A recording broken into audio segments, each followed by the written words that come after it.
السلام علیکم ورحمۃ اللہ وبرکاتہ۔ اللہ اپنے بندے سے کتنی محبت کرتا ہے۔ فاذکرونی اذکرکم، تم مجھے یاد کرو میں تمہیں یاد رکھوں گا۔ حدیث قدسی میں کہا گیا، میرا بندہ مجھے اپنے دل میں یاد کرتا ہے، میں بھی اسے اپنے دل میں یاد کرتا ہوں۔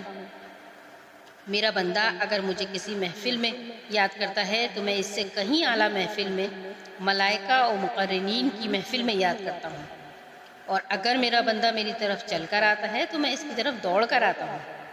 وہ بالش پر آتا ہے، میں ہاتھ بڑھاتا ہوں۔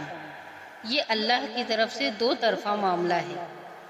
اللہ تعالیٰ کہتے ہیں وہ میرا حکم مانے، میری فرما برداری کرے اور مجھ سے محبت کرے، میں سب سے بڑھ کر اس کا محبوب ہو جاؤں گا۔